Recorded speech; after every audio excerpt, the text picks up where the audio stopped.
I'll work on a movie sometimes for a year, going through every single scene, crawling through everything over and over and over and over again, which is a different kind of artistry, but it's sound is just blah, I get it done, and then sound is, or voice is that, and then sound is much more structured, and so it's just two different things, but it works both parts of my brain, so I'm very happy to be able to do both. So who has been your favorite person to work with, or was there like an unexpected person you're like, oh, we got this person on the cast, I can't wait to go and work with that person? Yeah, for the prequel movies, it was certainly Ewan McGregor. Very artistic soul, accessible, passionate, had done a lot of interesting independent work before we did Star Wars. He had just come off of, and I got to tour the sets of this movie, Moulin Rouge. He had just come off of right when we were doing Attack of the Clones, and yeah, very inspirational. And I'll be working with him again on Obi-Wan. They just wrapped shooting, so I'll be starting on post-production on that soon. And then on the sequel trilogy, actor-wise, Adam Driver, certainly the same kind of thing. Very focused actor, very methodical about his process, cares about the work, goes in deep into the character study of what we're doing, and then I got to work with them creating the sound of the mask that he used, Kylo Ren. We came up with that together. I put him in a little studio. We actually draped a lot of black cloth around inside, and I just I brought in a replica of Darth Vader's helmet, put it on a pedestal, put light on it, and we sat in there. And because Kylo Ren, you know, his mask is not made to keep him alive like Darth Vader. It's there to be an intimidation thing. So he's such a method guy that I was like, well, how about this? You can hear what it sounds like to be in that mask while you're performing. Whereas some other actors, like for a stormtrooper or something, I'll just take the actor's voice and I process it after the fact to make it sound like it's in a helmet, and the actor never really hears it. But since that helmet was made to intimidate, I wanted Adam to be able to feel that. And so he would work in there, and I would be tweaking the way it sounds. And he's got a very uneasy performance. It's like, you know, very much up to the mic like this. Comfortable. You know, he's very intense in his performance. And then JJ Abrams, the director, wanted the mask to have this uneasy, like, distortion and really amplified sound when he's quiet, so you could hear the breathing and all that. So we worked on that for like a good day together. And at one point I was realizing, I'm like, wow, the villain from the last film we just did, Grievous, is teaching the new villain how to use his helmet. Which I thought was pretty funny. So that's really interesting, because I know a lot of times when you think about sound production, you're thinking about the clinical side of, I'm going to go in, I'm going to work with the EQs of sound that's already been produced, but it sounds like there's a lot of like actor coaching that you're having to do to get the performances out, which is actually kind of neat. Do you think there is anyone other than Adam Driver where you're like, man, I really helped to bring that character to the next level just by the coaching that I did on the sound side? Yeah, Star Wars, obviously, you know, it's so sci-fi that we have a whole lot of, you know, access like that. I'm trying to think about that. Yeah, I mean, I've done working with Ben Burt, who was my mentor for sound. He was the gentleman who made all the original sounds for Star Wars, like R2-D2, Chewbacca, the lightsabers, the Millennium Falcon, you know, everything, basically. He was hired in the 1975 to work for Lucasfilm to create those libraries, and he was a kid like me. And so when we did the prequel movies, I co-supervised the films with him, so I got a sense to learn from him, and then I got to teach him the new digital technology, so we had a great symbiotic relationship.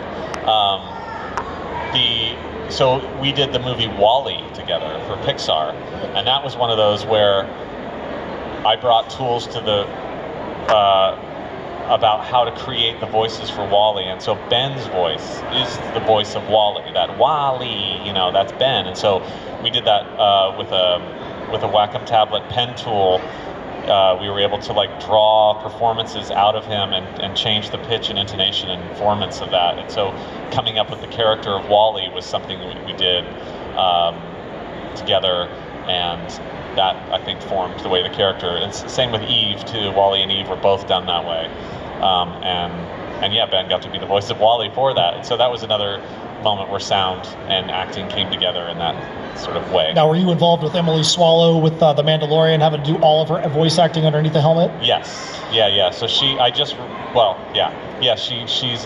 worked with her on both Mando. Yeah. She is like a very sweet, unassuming person, Yes. and you're like, wow, you put that helmet on her, and there's a whole different level of character that comes out of her when she's she's got armorer. great stage training too, and great projection and gravitas. I like to say, yeah, she's an incredible actor. I'm really lucky to have her. Yeah.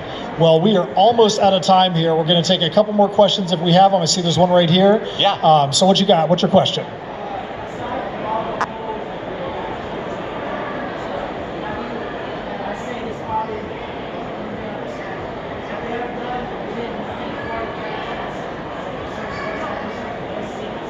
Yeah.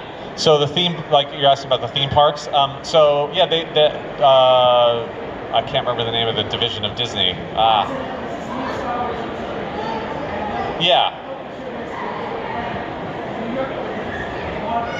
Yeah, we have. Both the Florida and the Anaheim parks have the Galaxy's Edge, and so we're definitely Lucasfilm is fully engaged in that. So I play Kylo Ren in those parks. If you bump into Kylo Ren in the park, that's. Yeah. Well, he's also in. So they have an amazing way that they have Kylo. So I sampled. Adam Driver lets me do everything that's not the features. I'm Kylo for everything, like the video games and the television shows and everything. So I did that in the park one. The guy's got like 2,000 lines of dialogue that I've given him about anything that a park member could ask, and the way he triggers the samples is with hand gestures. He can be like. Someone will say like, "Where's Han Solo?" up to him, and he'll be like, "Okay, that's paragraph 3." It'll move his wrist like line number 5, trigger number 2 or whatever, and like so he'll have in his memory bank like the actor himself. Yeah. So then he'll play the sample out of him of the samples I've recorded because they've given me a huge script of 2,000 lines to do. So, and then we're doing a virtual version of Galaxy's Edge. Inside VR right now. It's called like Tales from Galaxy's Edge, and that's I think it's in the Oculus format, I believe. It might be in the so they're doing a virtual, and so I'm doing a bunch of characters for them on that. I play Mubo, the droid depot guy, it's a Disney. I mean, we are part of Disney, so they come to Lucasfilm for everything related to that, and yeah.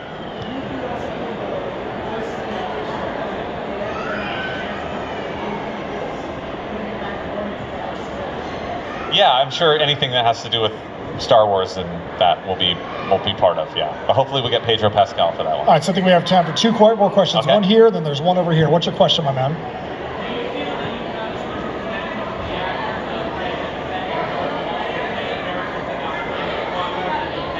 Yeah. So like the villains that usually end up dying pretty quickly.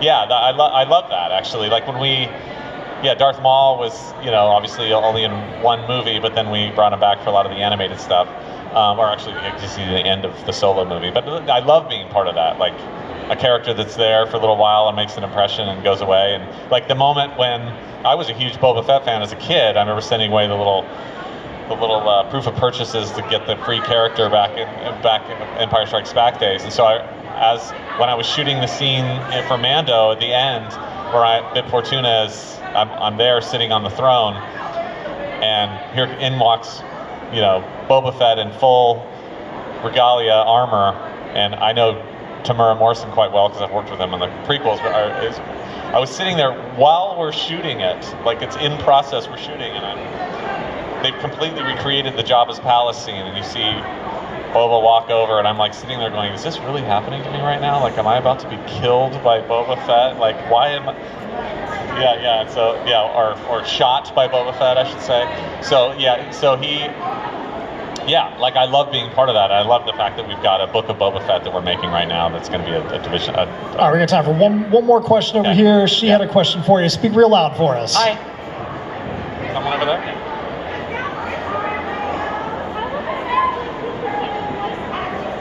What was it like when I became a voice actor? I mean, it was like amazing. Yeah, I mean, because it's able to take. I'm trying as a voice actor or as an actor of any any type of actor, you're just trying to make sure that the script that has been given to you, that you can hit all the good marks in the script and get the director's story across, and to be able to be part of that and make choices that are, acting is not a mathematical process. It's something that you just feel and do, and you train for, and then you hope that your instincts are in line with what the director wants and what the story calls for. So being part of that and being able to emote in a way that is going to represent something for somebody feels really good. And being a voice actor, for me, has been great, because even though I'm here talking in front of a lot of people, I'm also quite introverted. So being able to do it in a studio booth by myself sometimes and work on it. Also working sometimes with the whole cast. When we did the Clone Wars, we'd have everybody in the same room, and we would go through the thing like a play, and we would just do the whole episode from top to bottom together and get to vibe off of each other, which was fun too. So I really enjoy voice acting, and it was a really happy moment, sort of a happy accident for me to be part of General Grievous, and then to be able to open that up and get a whole bunch of other work after that. I'm very grateful to George Lucas for letting me be part of that. So it's been great. It's a great question. Well, guys, we could probably have this panel go on for another 4 hours. There's probably so many things you could talk about, but we do have to clear out the room because we have another panel coming up. However, do not let that deter you from going right outside these black curtains, because your table is like the first one right there. Right there, yeah. Like literally right there. I'll be there all weekend. And if you have any other questions, you can ask. Yep. So make sure you give a big round of applause once again for the one and the only Matthew Wood. Thank you. Great.